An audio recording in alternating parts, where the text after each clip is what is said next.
والصلاة والسلام على رسول الله وعلى آله وصحبه أجمعين أما بعد فأعوذ بالله من الشيطان الرجيم بسم الله الرحمن الرحيم الف لام میم الله لا إله إلا هو الحي القيوم۔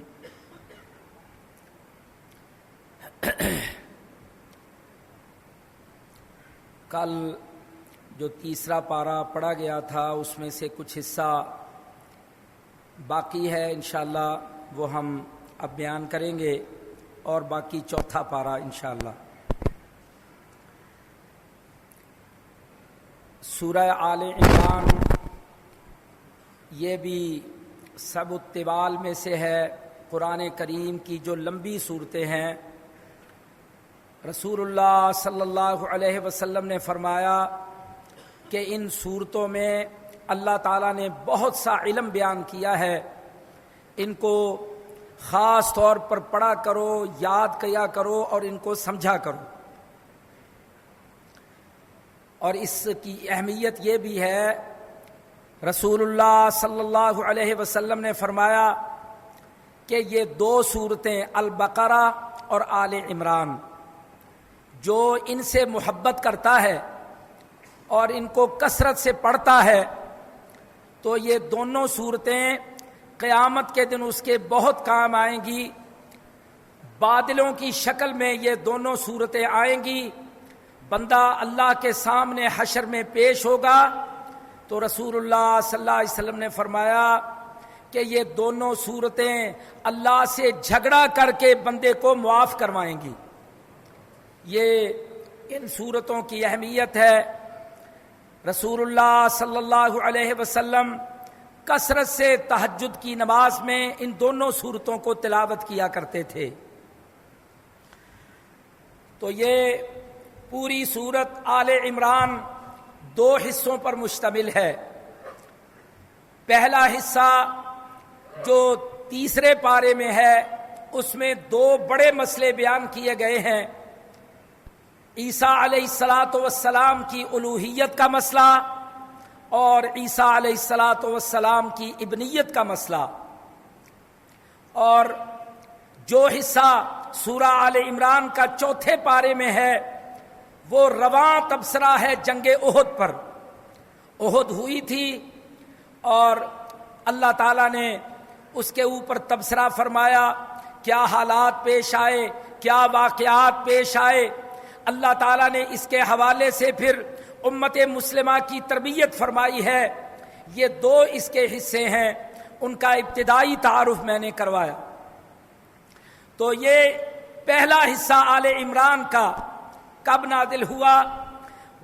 نجران کا ایک وفد عیسائیوں کا، یہ نجران عیسائیوں کا ایک علاقہ تھا، یہاں سے لوگ ایک وفد کی شکل میں رسول اللہ صلی اللہ علیہ وسلم کے پاس آئے۔ انہوں نے اللہ کے رسول سے جھگڑا کیا، مناظرہ کیا، اور وہ تقریباً بیشتر اس مناظرے کا حصہ اللہ تعالیٰ نے اس صورت کے اندر نقل کیا ہے۔ دو باتیں ان کے پیش نظر تھیں۔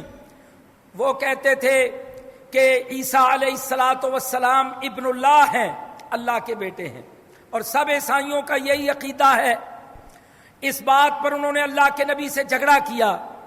اور دوسرا مسئلہ الوہیت عیسیٰ، کہ عیسیٰ علیہ السلام بھی الہ ہیں، عیسیٰ علیہ السلام الہ ہیں، خدا ہیں، اس بات میں بھی انہوں نے جھگڑا کیا۔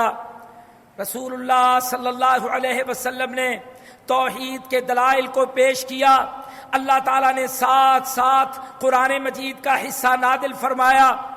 آغاز ہو رہا ہے کہ اللہ لا الہ الا ہو الحی القیوم۔ یہ غلط کہتے ہیں جو عیسیٰ کو الہ مانتے ہیں، ابن اللہ مانتے ہیں، جبکہ یہ سب اللہ کے بندے تھے۔ اللہ ایک ہے، لا الہ، کوئی الہ نہیں ہے، الا ہو، مگر وہ اکیلا، الحی القیوم۔ وہ الہ کیوں ہے؟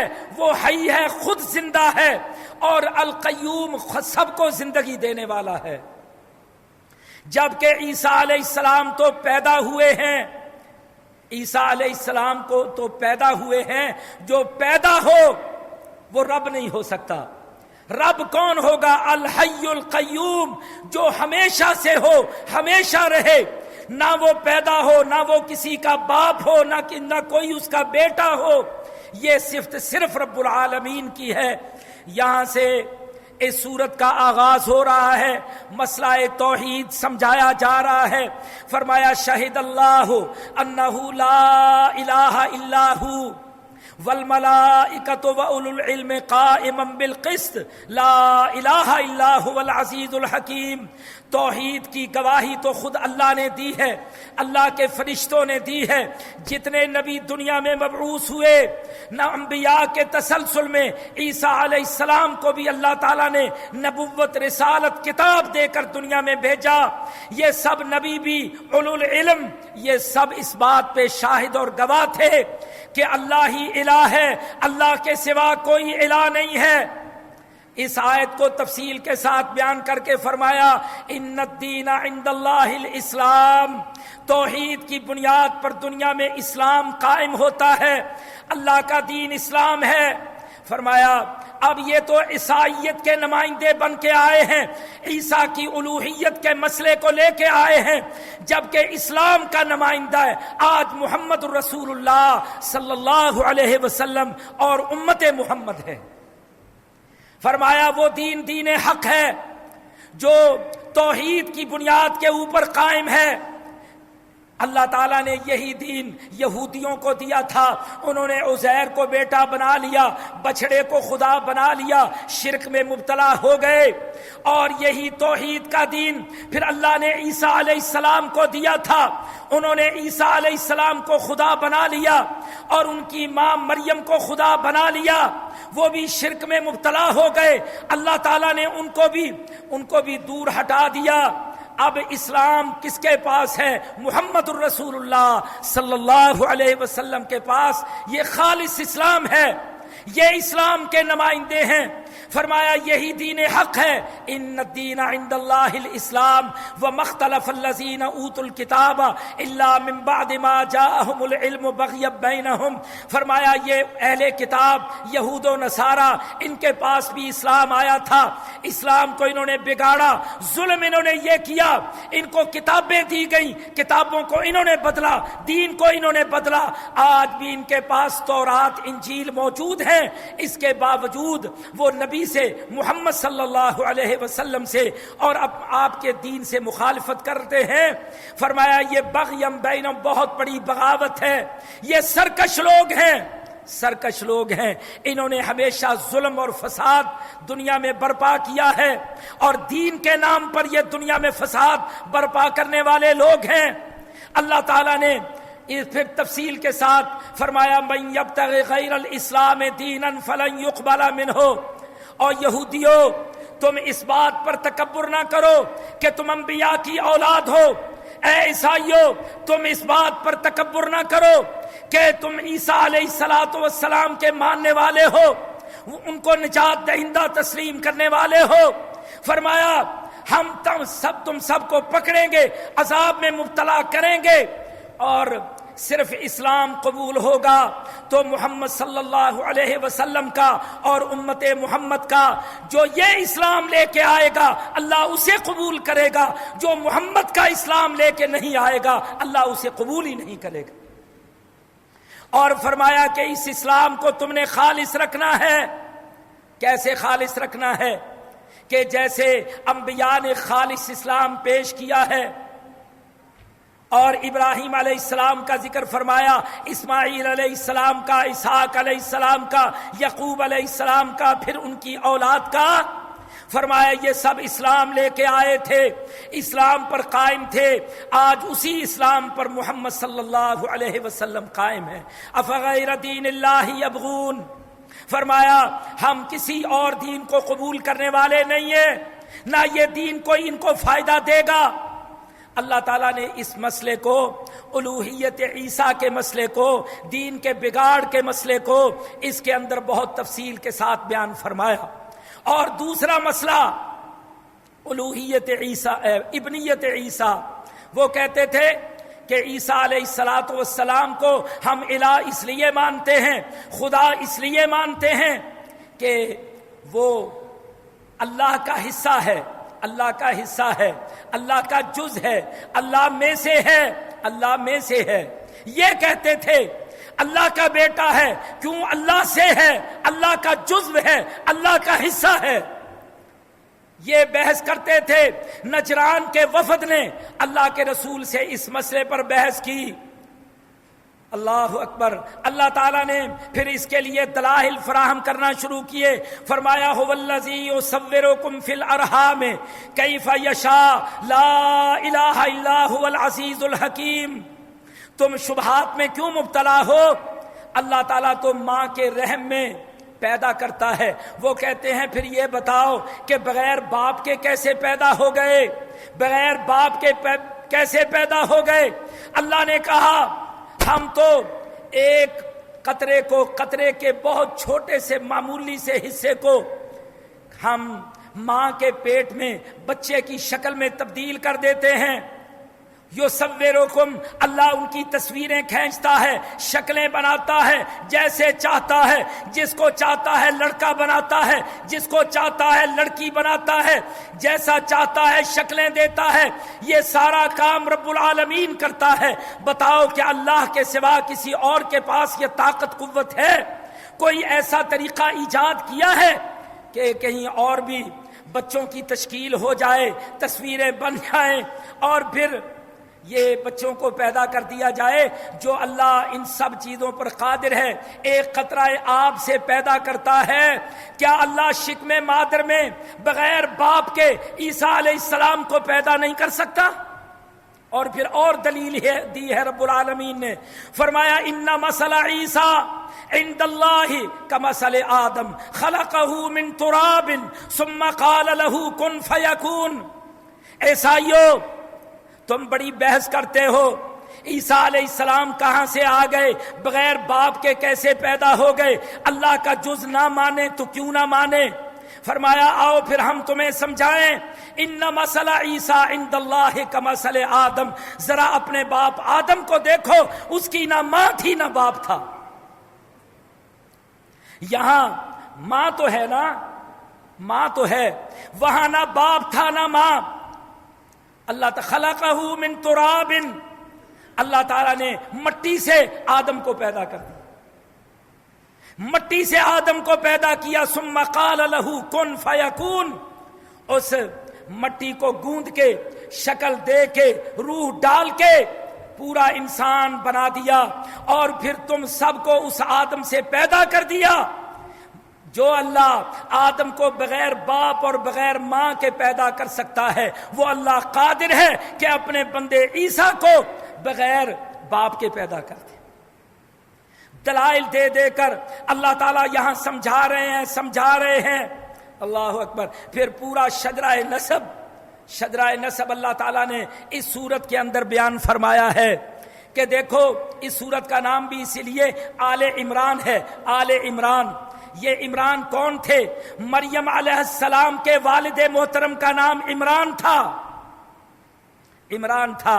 ان کی آگے اولاد، اللہ تعالیٰ نے ان کے اس خاندان کے اندر بڑی برکت عطا فرمائی۔ ان اللہ اصطفیٰ آدم و نوح و آل ابراہیم و آل عمران علی العالمین۔ اللہ تعالیٰ فرماتے ہیں جیسے ہم شخصیات کو چن کر بلند کرتے ہیں، ان سے کام لیتے ہیں، ایسے ہی ہم بعض خاندانوں کا بھی انتخاب کرتے ہیں۔ دو شخصیات کا ذکر فرمایا، ان اللہ اصطفیٰ آدم و نوحا، فرمایا آدم علیہ السلام کو اللہ نے چن لیا اور ان کی صلب سے سب کو پیدا کر دیا۔ پھر نوح کو بڑی بزرگی اور عظمت سے نوازا، بہت کام لیا نوح علیہ السلام سے، بہت کام لیا اپنے دین کا۔ پھر فرمایا آل ابراہیم، آل ابراہیم پر غور کرو، ابراہیم کا خاندان، دو بیٹے اسحاق اور اسماعیل دونوں کی آگے اولادیں سارے نبی اللہ تعالیٰ نے ان دونوں کی نسل میں پیدا کر دیے.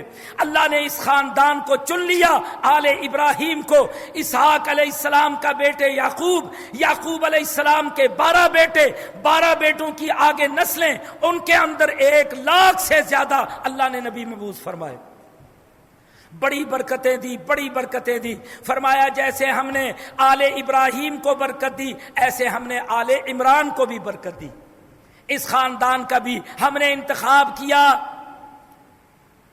اذ قالت امرأة عمران رب انی نذرت لك ما فی بطنی محررا فتقبل منی انک انت السمیع العلیم. عمران کی بیوی کو حمل ہوا، انہوں نے اللہ تعالیٰ سے دعا کی، نظر مانی، اے اللہ بیٹا دے گا تیرے نام پر وقف کروں گی، اس کو دین سکھاؤں سمجھاؤں گی، تیرے راستے میں وقف کروں گی. اللہ تعالیٰ سے یہ نظر مانی. لیکن فلما وضعتها قالت رب انی وضعتها انثى. سبحان اللہ. دیکھو اللہ تعالیٰ نے ابنیت عیسیٰ کے مسئلے کو ثابت کرنے کے لیے بات کو کہاں سے شروع کیا ہے؟ بات کے آغاز میں کہ ان کا شجرہ نسب دیکھو، ان کے خاندان کا اللہ تعالیٰ کے ساتھ معاملہ دیکھو، کیسے کیسے حالات پیش آئے ہیں. اللہ تعالیٰ ساری تفصیلات بیان فرما رہے ہیں. ماں نے چاہا بیٹا ہوگا، باپ نے عمران نے چاہا بیٹا ہوگا، اللہ کے نام پر اس کو وقف کریں گے. لیکن اللہ تعالیٰ نے ان کی دعا قبول نہیں کی، بیٹے کی جگہ بیٹی دے دی، بیٹی دے دی. فلما وضعتها، جب بیٹی پیدا ہو گئی تو قالت رب انی وضعتها انثى. یا اللہ میں تو چاہتی تھی کہ بیٹا پیدا ہوگا، تیرے نام پر وقف ہوگا، تیرے دین کا کام کرے گا، یہ بیٹی کیا کرے گی؟ واللہ عالم بما وضعت وليس الذکر كالانثى. کہنے لگے، لیکن اللہ کی طرف سے کیا جواب آیا کہ ہم جانتے ہیں کہ اس بیٹی کو اللہ کتنی عظمت سے نوازے گا، کتنی برکتیں اس کو عطا فرمائے گا. کہتی ہے انی سمیتھا مریم، میں نے اس کا نام مریم رکھا ہے، میں نے اس کا نام مریم رکھا ہے. اللہ تعالیٰ نے پھر اس کی پرورش کی. اور عمران چھوٹی عمر میں ہی چلے گئے، فوت ہو گئے، اور کفالت زکریا علیہ السلام کو مل گئی. اللہ تعالیٰ کے نبی ہیں، ان کو کفالت مل گئی. بڑی خدمت کرتے تھے، بچی کی پرورش کرتے تھے اور الگ ان کو رکھتے تھے. ایک دن آئے ہیں، آ کر کیا دیکھا ہے کہ بغیر موسم کے پھل اس کے آگے پڑے ہیں. اس موسم میں تو یہ پھل ہوتے ہی نہیں، دروازہ بند ہے، کوئی آ سکتا نہیں، ان کو پہنچا سکتا نہیں. تو کہنے لگے انا لک ھذا، مریم یہ پھل کہاں سے آئے ہیں؟ اس موسم میں تو ہوتے ہی نہیں، پھر یہاں کوئی آ بھی نہیں سکتا، دروازہ بھی بند ہے، کوئی آثار بھی نہیں، کیسے یہ سب کچھ تیرے پاس پہنچ گیا؟ انہوں نے کیا کہا کہ ہوا من عند اللہ، یہ اللہ کے پاس سے سب کچھ آیا ہے، اللہ کے پاس سے سب کچھ آیا ہے. سبحان اللہ. فوراً مسئلہ سمجھ آ گیا. زکریا علیہ السلام بوڑھے ہو چکے ہیں، ساری جوانی گزر گئی ہے، بیٹا نہیں ہوا، اولاد نہیں ہوئی، اللہ سے مانگتے رہے. سبحان اللہ. اللہ کا برگزیدہ نبی ہے، وہ مانگتا ہے اولاد، اللہ نہ چاہے تو اس کو بھی نہیں دیتا، نہ چاہے تو اس کو بھی نہیں دیتا. بہت سارے ایسے ہیں اولاد نہیں ملتی، مرد عورتیں پھر جلدی پریشان ہو جاتے ہیں، پریشان ہو کر کبھی کسی کے آگے کبھی کسی کے آگے، پھر قبروں پر، پھر ادھر پھر ادھر، پھر شرک، ساری توحید گئی، سارا عقیدہ گیا، یہ خرابیاں پیدا ہونا شروع ہو جاتی ہیں. نہیں میرے بھائیو، عقیدہ پختہ کرو، عقیدہ پختہ کرو. اللہ تعالیٰ نہ دے تو اپنے نبیوں کو بھی نہ دے، تو کوئی گھبرانے پریشان ہونے والی بات نہیں ہے. اللہ دے تو اس کی نعمت ہے، شکر ادا کرو، نہ دے تو صبر کرو، شکر کا بھی اجر ملے گا، صبر کا بھی اجر ملے گا. یہ ہے جو تربیت ہو رہی ہے، سمجھایا جا رہا ہے. تو بہرحال مسئلہ سمجھ آیا کہ بغیر موسم کے مریم کو اگر پھل مل گئے ہیں، دروازہ بند ہے، کوئی آیا نہیں ہے، تو اللہ نے اس کو یہ میوے دے دیے، پھل دے دیے، تو میں بھی بوڑھا ہو گیا ہوں، اب حالت ایسی ہے کہ اولاد نہیں ہوتی اس حالت میں، اس بڑھاپے میں۔ لیکن پھر اللہ سے امید رکھ کر کہنے لگے اے اللہ،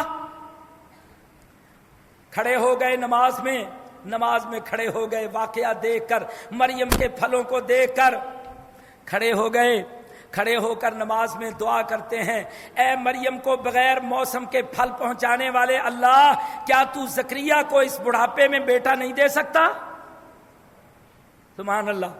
پھر دعائیں شروع کر دیں، ابھی دعا ختم نہیں ہوئی، اللہ کا فرشتہ آ گیا، آ کر کہنے لگا اللہ نے اب دعا قبول کر لی، اللہ نے فیصلہ کر لیا تجھے بیٹا ہوگا، بس 3 دن تک کسی سے کلام نہ کرنا، اللہ کا ذکر ہی کرتے رہنا، اللہ کا ذکر کرتے رہنا، اللہ کی نعمت کا شکر ادا کرنا کہ اللہ تعالیٰ نے تجھے بیٹے کی خوشخبری دے دی ہے، یحییٰ نام رکھ دیا ہے۔ سبحان اللہ۔ یہ واقعات بیان ہو رہے ہیں، مریم علیہ السلام کی پرورش ہو رہی ہے، اور یہ الوہیت اور ابنیت کے عقیدے رکھنے والوں کو بتایا جا رہا ہے، دیکھو اللہ تعالیٰ کیسے بڑھاپے میں اولاد دے دیتا ہے، بغیر موسم کے پھل دیتا ہے، دروازے بند ہوں کیسے پہنچا دیتا ہے، یہ ساری قدرتیں رب العالمین کی ہیں۔ اسی قدرت والے رب نے عیسیٰ کو بغیر باپ کے پیدا کیا۔ یہ سارے واقعات کوئی بے مقصد نہیں بیان ہو رہے، یہ دلائل ہیں، سمجھایا جا رہا ہے، قائل کیا جا رہا ہے، اور یہ دلائل وہ سارے ہیں جو انجیل میں نازل ہوئے تھے، اور وہ مانتے تھے مریم کون تھی، کیسے پھل آئے تھے، اس کا ذکر انجیل میں موجود تھا، زکریا کے بیٹے کا ذکر موجود ہے، سارے اذکار موجود ہیں۔ اللہ تعالیٰ ان سب کو دوبارہ تازہ کر کے کہ جو تمہاری انجیل میں، جو تمہاری کتابوں میں لکھا ہے، بتاؤ یہ بھی ہے، یہ بھی ہے، مانتے ہو، اگر ساری باتیں مانتے ہو، وہی انجیل کی باتیں قرآن میں آ گئی ہیں، تو بتاؤ پھر الوہیت عیسیٰ کا عقیدہ کیوں رکھتے ہو، اللہ کی توحید کو اور عیسیٰ کو عبداللہ کیوں نہیں مانتے؟ اللہ تعالیٰ نے دلائل دے کر اس بات کا قائل کیا ہے۔ پھر وہ اصل قصہ اللہ تعالیٰ نے آل عمران کے اندر بڑی تفصیل کے ساتھ بیان کیا، سبحان اللہ، کہ مریم علیہ السلام کے پیدائش کیسے ہوئی ہے، باہر گئی ہوئی ہے، نہانے کے لیے الگ ہو چکی ہیں، عین اس حالت کے اندر اللہ کا فرشتہ آتا ہے، وہ فوراً اپنے آپ کو ڈھانپنے کی کوشش کرتی ہیں، انی اعیذھا بک من الشیطان الرجیم، کہتی ہیں میں شیطان سے پناہ مانگتی ہوں، میں پاک باز عورت، تو کون ہے؟ وہ کہتا ہے میں کوئی انسان نہیں، میں اللہ کا فرشتہ، اللہ کی طرف سے تجھے بیٹے کی خوشخبری لے کے آیا ہوں، تیرے پاس خوشخبری لے کے آیا ہوں۔ وہ کہتی ہے یہ کیسے پیدا ہوگا، یہ تو ایسے تو پیدا نہیں ہوتے بچے، ایسا تو پیدا نہیں ہوتے بیٹے، لم یمسسنی بشر، کسی بشر نے ہاتھ تک نہیں لگایا، کوئی ایسا واقعہ نہیں ہوا، کیسے ہوگا؟ انہوں نے کہا ایسے ہی ہوگا جیسے اللہ چاہے گا، اللہ نے چاہا، اس نے بتایا، حکم دیا، اور وضع حمل کا موقع آ گیا، اللہ تعالیٰ نے حمل وضع کر دیا۔ اب قوم نے باتیں بنانا شروع کر دی، کہاں سے لے کے آئی ہے، کیا لے کے آئی ہے، بڑی باتیں بنانا شروع کر دی، الزامات لگانا شروع کر دیے۔ اللہ تعالیٰ نے کہا اے مریم اب تو نے روزہ رکھنا ہے، تو نے بات نہیں کرنی، ہم نے تیری صفائی آسمانوں سے دینی، ہم نے تیری صفائی دینی ہے۔ انہوں نے کہا کہ میں تو روزے سے ہوں، میں نہیں بولوں گی۔ بیٹا گود میں سے بول کے کہنے لگا انی عبداللہ آتانی الکتاب وجعلنی نبیا وجعلنی مبارکن، میں تو اللہ کا نبی بن کے آیا ہوں، اللہ کی طرف سے کتاب لے کے آیا ہوں، میں اللہ کا سچا نبی، اللہ کا بندہ، میری ماں پر شک نہ کرنا، میری ماں پر الزام نہ لگانا، یہ جو کچھ کیا ہے میرے رب نے کیا ہے، بغیر باپ کے پیدا کیا ہے، میں اللہ کا سچا نبی ہوں اور مبارک لے کے آیا ہوں، میری پیدائش کا دن بھی مبارک ہے، اور جب میں دنیا میں رہوں گا یہ بھی مبارک، جاؤں گا یہ بھی مبارک۔ اللہ تعالیٰ نے یہ بہت بڑی اپنی نشانی دنیا میں پیش کر دی۔ اللہ نے یہ آیت نازل فرما کے نجران کے عیسائیوں کے شبہات کا رد کیا، حالات کو واضح کیا، اور جو ان کے سوالات تھے، اعتراضات تھے، ایک ایک بات کا جواب دیا، اور مریم علیہ السلام کی پاکیزگی بھی بیان کی، اور عیسیٰ علیہ السلام کو بطور نشانی پیش کیا۔ فرمایا وَكَلِمَتُهُ أَلْقَاهَا إِلَى مَرْيَمَ وَرُوحٌ مِّنْهُ، ہم نے عام پیدائش کے طریقے سے عیسیٰ کو پیدا نہیں کیا، وَكَلِمَتُهُ ایک کلمہ تھا، أَلْقَاهَا إِلَى مَرْيَمَ جو مریم کی طرف پیش کیا گیا، ایک کلمہ تھا، کلمہ۔ اللہ اکبر۔ اب اس شبے کو بھی اللہ تعالیٰ رد فرماتے ہیں۔ اس کو بعض لوگ ہمارے مسلمانوں میں سے بھی یہ انکار حدیث کے فتنے میں مبتلا، اور کہتے ہیں کہ عیسیٰ کا باپ تھا، عیسیٰ کے باپ کا نام فلاں تھا، یہ تو ہو ہی نہیں سکتا، تعویلیں کرتے ہیں۔ اللہ تعالیٰ نے ان کا بھی رد کیا۔ هو الذي انزل عليك الكتاب منه آيات محكمات هن ام الكتاب واخر متشابهات فاما الذين في قلوبهم زيغ فيتبعون ما تشابه من ابتغاء الفتنة وابتغاء تأويله وما يعلم تأويله الا الله۔ فرمایا لوگ خود باتوں کو سمجھتے نہیں، اللہ نے جو بیان کیا ہے اس کو سمجھتے نہیں، تعویلیں کرتے ہیں، غلط معنی پہناتے ہیں۔ اور اللہ نے کہا ایک کلمہ تھا جو مریم کی طرف ڈالا گیا، اور باقیوں کی پیدائش کو اللہ کیسے بیان کرتا ہے؟ خلقکم من تراب ثم من نطفة ثم من علقة ثم من مضغة مخلقة وغیر مخلقہ۔ فرمایا ہماری پیدائش کا نظام دنیا کے اندر یہ ہے، پہلے انسان کو ہم نے مٹی سے پیدا کیا، پھر اس کے آگے نسل اس کی چلائی، من نطفہ سے علقہ سے مضغہ، اور اس سے بچے کی شکل بنانا، ڈھانچہ بنانا، شکم مادر کے اندر بچے کو تیار کرنا، مختلف مراحل سے گزارنا۔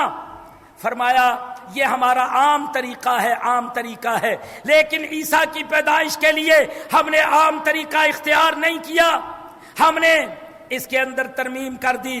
وہ نطفہ کا لفظ نہیں ہے، یہاں لفظ کیا ہے؟ کلمتہ القاہا الی مریم وروح من۔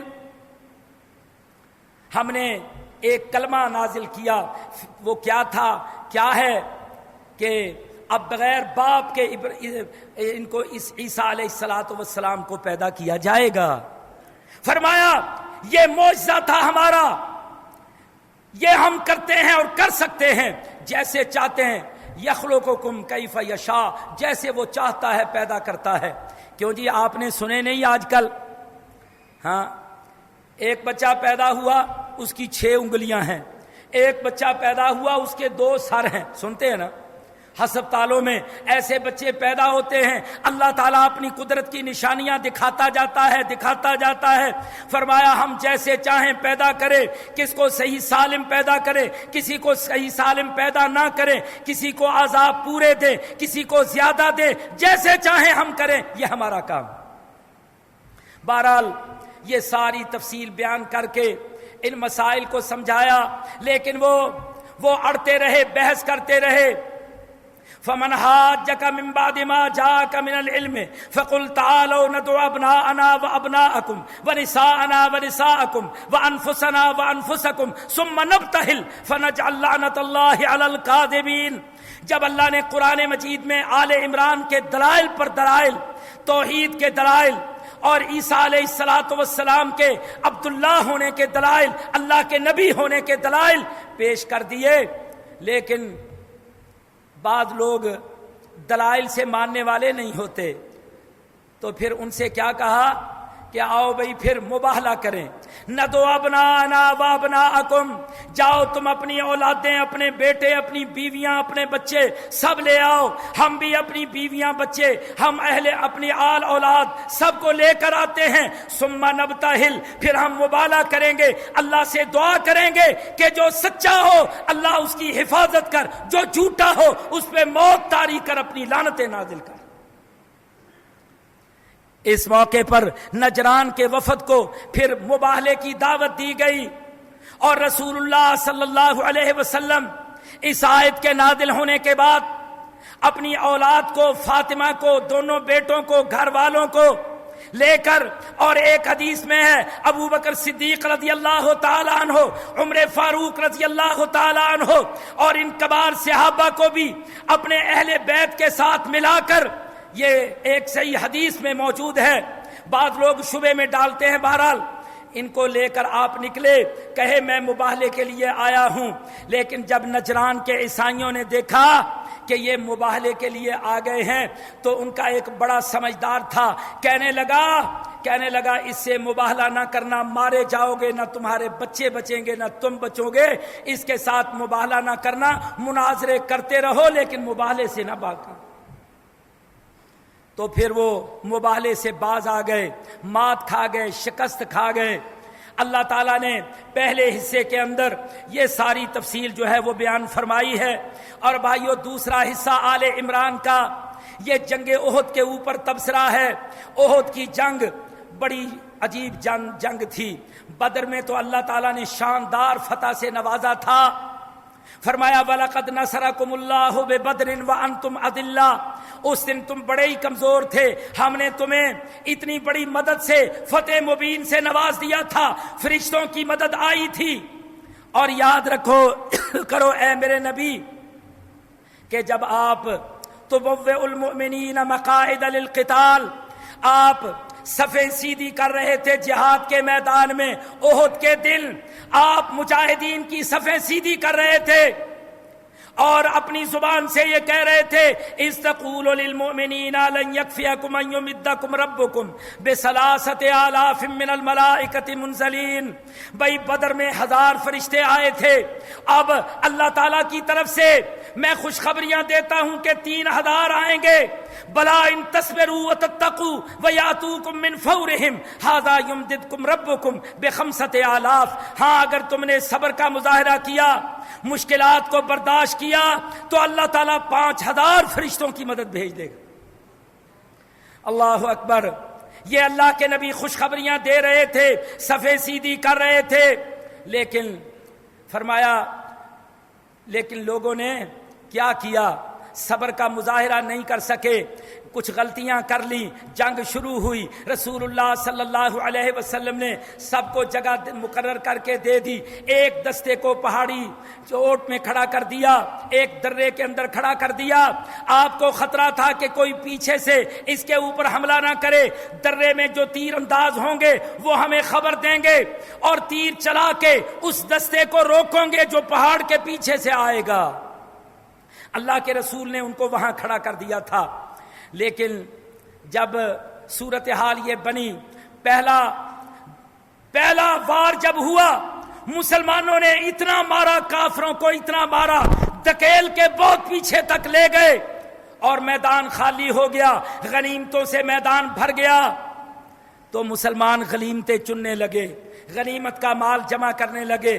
وہ جو تیر انداز درے پر بیٹھے تھے انہوں نے کہا اللہ کے رسول نے تو ہمیں کھڑا کیا تھا کہ ہم پیچھے سے آنے والوں کو دیکھیں، اللہ کے رسول کو خبر پہنچائیں.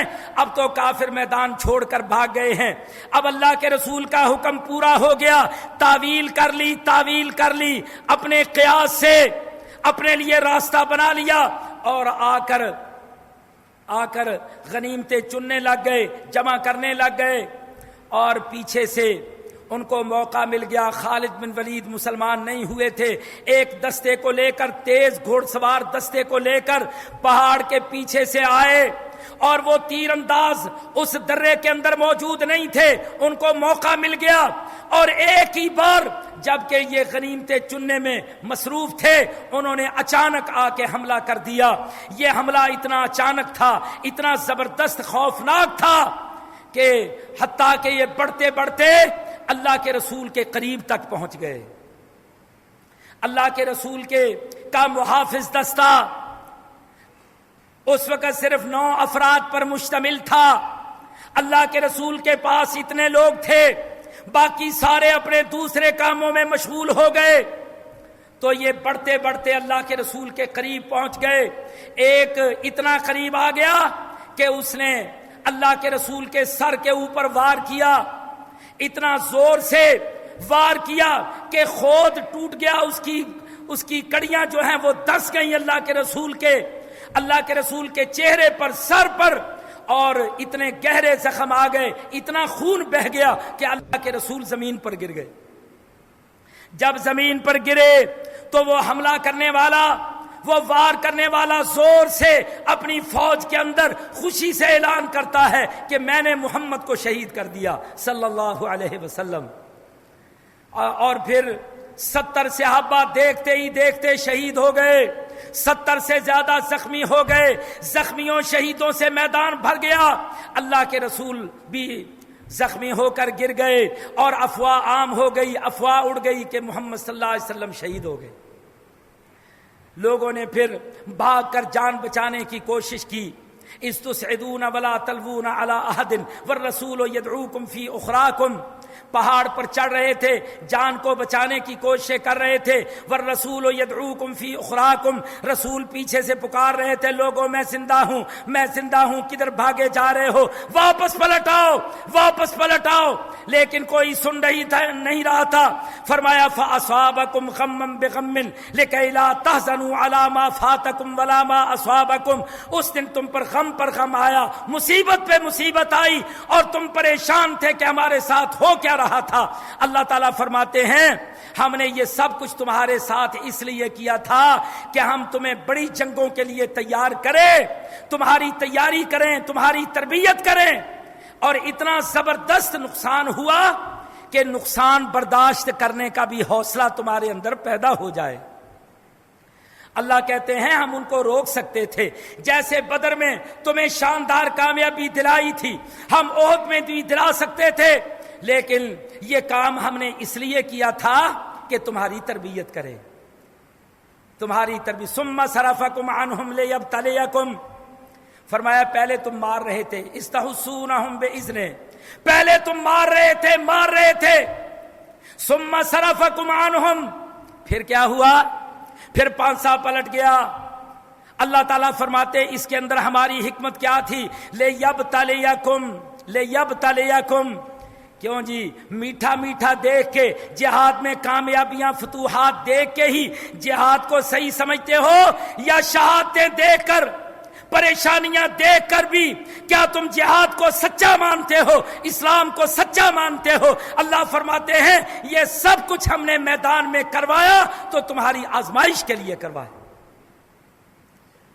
ہم یہاں بھی دیکھتے ہیں نا، اچھی خبریں جہاد کی آئیں تو ماشاءاللہ لوگ چندہ بھی دیتے ہیں، جہاد کی بات بھی سنتے ہیں، اور جب ایسی خبریں آ جائیں اتنے شہید ہو گئے، اتنے شہید ہو گئے، یہ مسئلہ کھڑا ہو گیا، اتنی بمباریاں ہو گئیں، تو پھر گھبرانا شروع کر دیتے ہیں، نہیں جی نہیں، اب تو کچھ نہیں ہوگا، اب تو مجاہدین بیچارے کچھ نہیں کر سکتے، بد دل ہو جاتے ہیں، پریشان ہو جاتے ہیں، اور پھر ہاتھ روک لیتے ہیں۔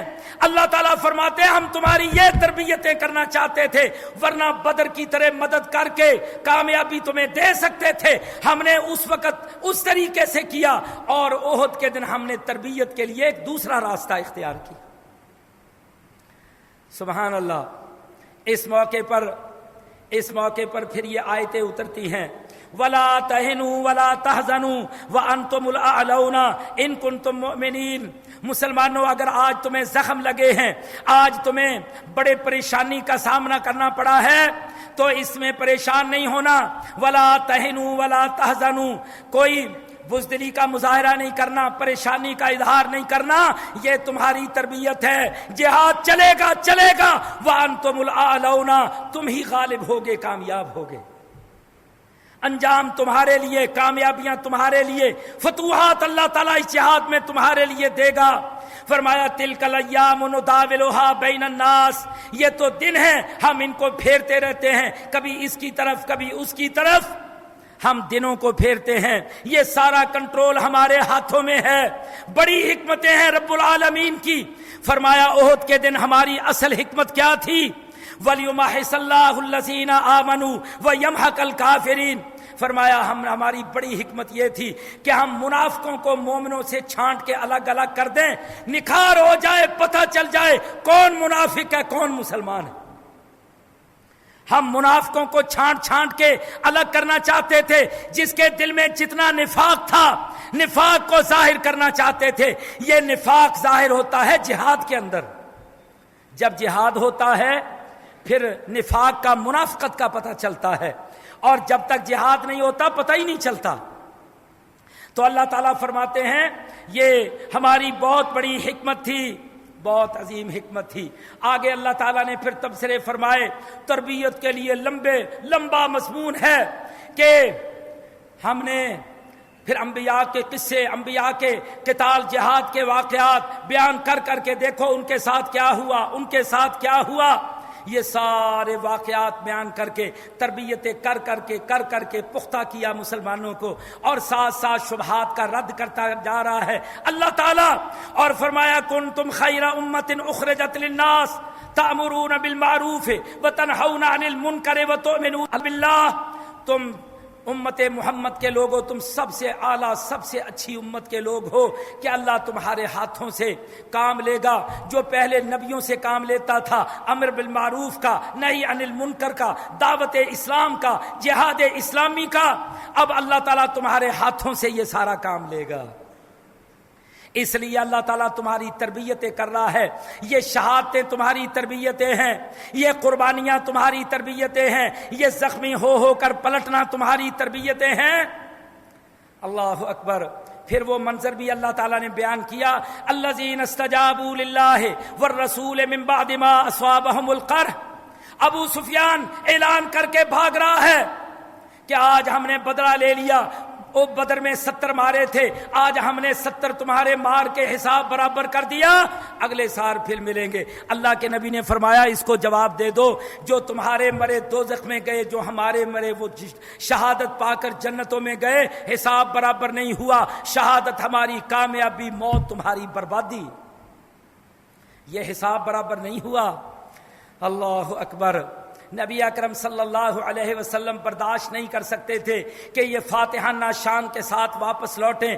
آپ نے خطبہ ارشاد فرمایا اور کہا، اے میرے ساتھیوں، اے میرے صحابہ، کیا اللہ کے دشمن کافر یہ فتح کے جھنڈے لہرا کے یہاں سے واپس پلٹیں گے؟ کیا ہمیں شکست کا داغ لے کر مدینے میں واپس پلٹنا ہوگا؟ اللہ اکبر۔ اللہ کے نبی نے فرمایا، بتاؤ تم میں سے کون کون اس حالت میں جہاد کے لیے تیار ہے؟ 70 شہید ہوئے پڑے تھے، 70 زخمی ہوئے پڑے تھے۔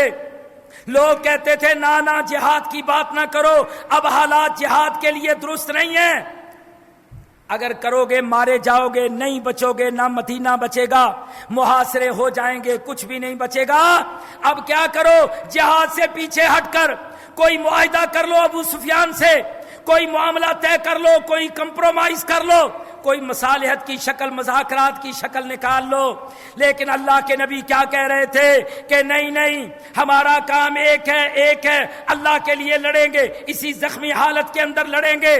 میرے بھائیوں، اللہ کے نبی کا طریقہ، اور یہ کہنے والے کہ لڑائی کا وقت نہیں ہے، لڑائی سے پیچھے ہٹ جاؤ، نقصان بہت ہو رہا ہے، بڑے شہید ہو گئے، یہ کہنے والے کون تھے؟ اللہ نے ان کو قرآن مجید میں منافق کہا۔ اور محمد الرسول اللہ صلی اللہ علیہ وسلم کیا خطبہ ارشاد فرما رہے ہیں؟ کون ہے میرے ساتھ جو ابو سفیان کے لشکر کا پیچھا کرے گا؟ نبی زخمی ہے، زخموں سے خون بہ رہا ہے۔ اور پھر زخمی صحابہ نے اسی حالت میں جب نبی کے عزائم کی پختگی کو دیکھا تو فوراً کہا لبیک یا رسول اللہ، کہا اگر آپ اس زخمی حالت میں جہاد کے لیے تیار تو ہم سب آپ کے ساتھ چلنے کے لیے تیار۔ اللہ تعالیٰ اس منظر کو پھر قرآن میں بیان کر رہے ہیں، الذین استجابوا للہ والرسول من بعد ما اصابہم القرح، فرمایا سارے ہی زخمی تھے، پھر وہ زخمی اسی حالت میں جہاد کے لیے چل پڑے۔ کدھر چل پڑے؟ ابو سفیان کا پیچھا اللہ کے رسول نے کرنا شروع کر دیا۔ ہاں، وہ سمجھتا تھا آج ہمیں فتح مل گئی ہے، اللہ کے رسول نے پیچھے چلنا شروع کیا۔ جب ابو سفیان کو پتہ چلا تو بعض کہنے والوں نے کہا ابو سفیان اب وقت ہے، موقع ہے، مدینے پر حملہ کر کے صفایا کر دے، ختم کر دے، یہ بڑے زخمی ہیں، ان کی حالت درست نہیں ہے، یہ لڑ نہیں سکتے اس حالت میں۔ یہ مشورہ دیتے تھے، پر ابو سفیان کہتا ہے نہیں نہیں، میں تمہارا مشورہ ماننے کے لیے تیار نہیں۔ جب اس کو پتا چلا کہ محمد صلی اللہ علیہ وسلم اپنے زخمی لشکر کو لے کے میرا پیچھا کر رہے ہیں، ابو سفیان نے لشکر کو لے کے دوڑ لگا دی، بھاگ گیا۔ اللہ تعالیٰ نے مسلمانوں کو یہاں بھی فتح سے نواز دیا۔ جو شکست ہو سکتی تھی، ہاں، جو ہزیمت مسلمانوں کو ہو سکتی تھی، اللہ تعالیٰ نے اس کو بھی فتح کے اندر بدل دیا۔ سبحان اللہ، یہ وہ عظیم صورت ہے میرے بھائیوں۔ بڑے مسائل ہیں لیکن وقت نہیں، واللہ پوری رات گزر جائے کہ میں آپ کو یہ چیزیں بتاتا رہوں اللہ کے فضل و کرم سے، لیکن وقت کا خیال رکھنا ہے۔ اور دعا پر اختتام ہو رہا ہے پھر اس سورت کا، جیسے بقرہ کا اختتام دعا پر ہوا، آخری رکوع دعاؤں کا رکوع۔ اللہ کے نبی صلی اللہ علیہ وسلم آل عمران کو کثرت سے تہجد میں پڑھتے، اور ہر صبح اٹھتے تو قرآن مجید کی یہ سورت کا آخری رکوع ان فی خلق السماوات والارض، یہ آخری رکوع ہے، روزانہ ہی تلاوت فرماتے۔ اور آپ نے ترغیب دی ہے کہ تم بھی جب صبح اٹھا کرو تو صبح اٹھ کے سب سے پہلے اس رکوع کی تلاوت کیا کرو۔ اس میں دعائیں ہیں، اپنے لیے دعائیں، امت کے لیے دعائیں، سب کے لیے دعائیں ہی دعائیں ہیں۔ بھائیو، اصل معاملہ کیا ہے؟ اور مسلمان ہوں جہاد میں، مقابلے میں، کفار کے سامنے زخم پر زخم لگ رہے ہوں، مشکلات بڑھ رہی ہوں، پھر ہاتھ بھی اٹھتے ہیں، دل بھی اللہ کی طرف توجہ کرتے۔ لیکن جب دنیا میں انسان الجھا ہوا ہو، مفاد پرستی میں بھیگا ہوا ہو، اس وقت پھر دعاؤں کے لیے دل ہی نہیں کرتا، نہ راتوں کا اٹھنا، نہ دعاؤں کا کرنا۔ آج اللہ کے فضل سے یہ دعائیں کرنے والے، تہجدیں پڑھنے والے، وہ اللہ کے مجاہد بندے، وہ دنوں کے سفر، راتوں کی تہجدیں، الحمدللہ، روزے رکھ کر سفر کرنے والے، راتوں کو مار کے لڑنے والے، روزے رکھ کے مار کے لڑنے والے، اور بڑے بڑے مار کے لڑنے والے۔ کوشش کیا ہے؟ میں اللہ کے پاس جاؤں شہید ہو کر تو روزے کی حالت میں جاؤں۔